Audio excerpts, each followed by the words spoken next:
This video, by the title and the thumbnail, is going to emphasize on why you want to desynth before episode 6 comes around for global PSO2, but this is also just in general, and this is directed to new players as well, because if you're new to the game, you're not going to know a bunch of stuff. However, if you do not want said spoilers slash hints to what's going to happen in the future, you might want to close out. Thank you for stopping by.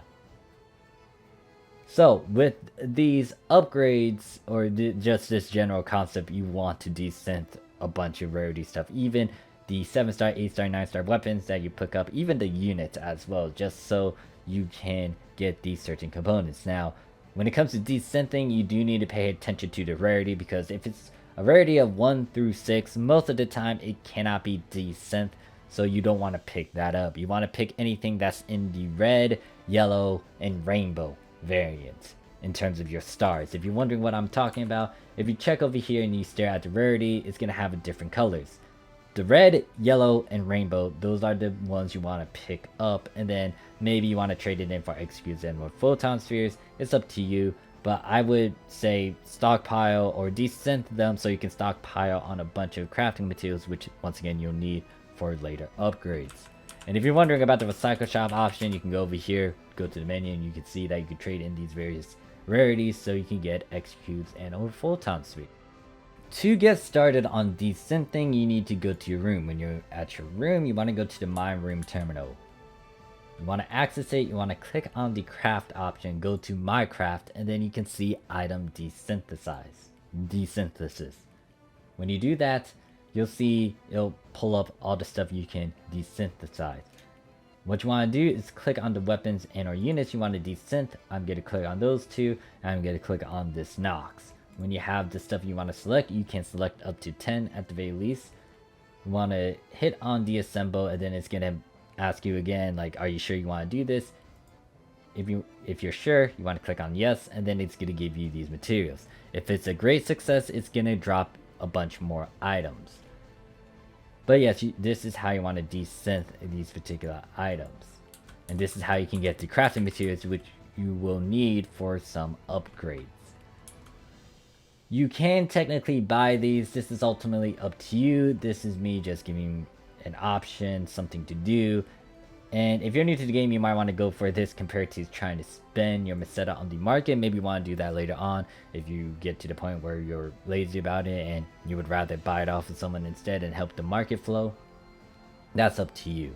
You don't have to do this immediately as well, because when episode 6 comes around, it's going to be easier to do it during that era in time and just start doing this process. It's ultimately up to you if you want to desynth right now. It's just that, once again, this is going to help you when it comes to the future upgrades, which I'll talk about in a couple minutes. On the screen, I'm on Arks Visiphone. This does give an extensive breakdown on what materials, what weapons, and units can give you what item. You can use this to your advantage. Also note that they do have details talking about the recycle exchange as well. You can find this link in the description. Use it to your advantage. The reason why you want to have all these different low rarity crafting materials is so you can trade it in, you can convert them to the higher grade. The best way to do this is to find the recycle shop attendant. He's located beneath Franca's Cafe. You can technically pull up the recycle shop, but this is in reference to recycle shop 1. This does not show you the option to do this crafting conversion unless you physically go to this NPC. The one we'll be toying around with is in crafting shop 1. There is a 2 and 3, but we'll focus on 1 in this video. Guess what? You can trade a bunch of the ire stuff for photon drops, but you want to look over that and go for these certain upgrades over here for the steel.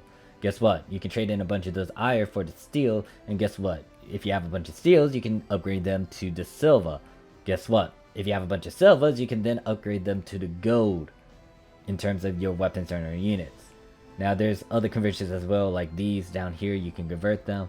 And note that this isn't all the stuff.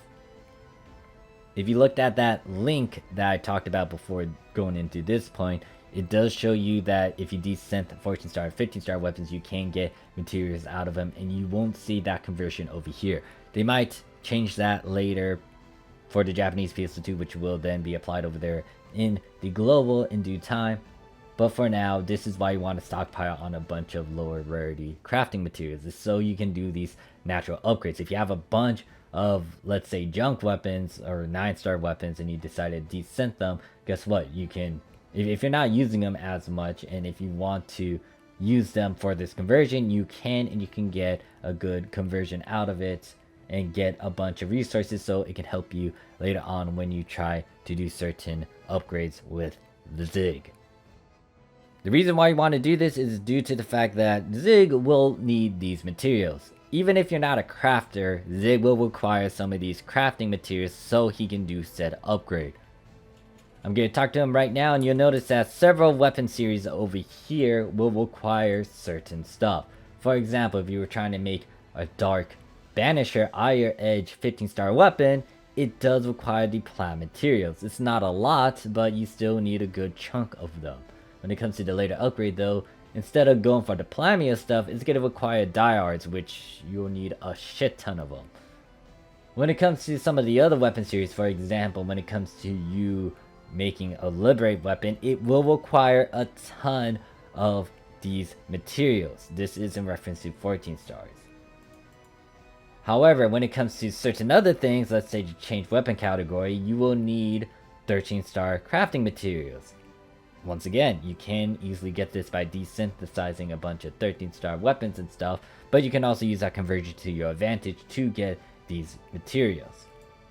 Now when it comes to unit upgrades, that is a thing too. You will require some crafting materials to get some of these units, especially when it comes to the Austere upgrade or the Liberate upgrade. With the Lightstream, it's not as bad, but once again, Austere and the Liberate, they will require a good chunk of materials, especially the Liberate, since it's going to require a whopping 500 compared to something like the rear Austere piece. It's not going to require 500 of that gold rear piece.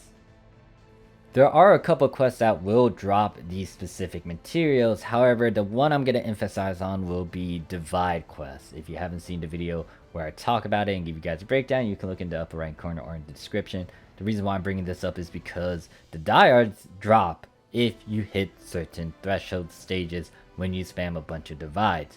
This can help you out because, once again, when it comes to getting the Diehard crafting material, you need to desynth 15 stars, and if a bunch of 15 stars aren't dropping for you, then you might want to go to this alternative method to get these crafting materials, which then you can use to do certain upgrades with the Zieg. And that concludes this video, just reinforcing on this point. You want to desynth almost everything in game. This is so you guys can prep yourself for the future weapon upgrades. This was for global PSO2, but this is also for the new players, especially for the new players.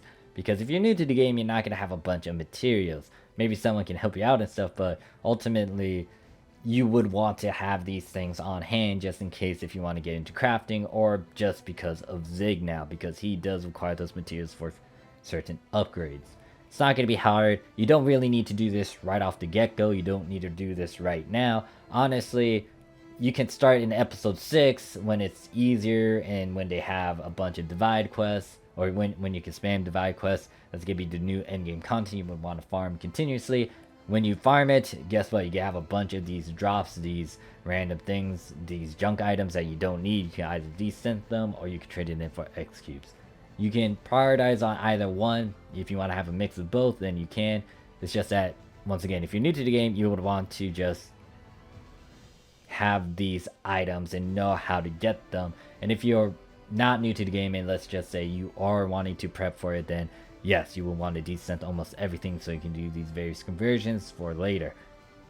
You don't have to do it immediately. I'm just saying it now just to give those who want to get ready for it now the things to do so they can wait for those future upgrades.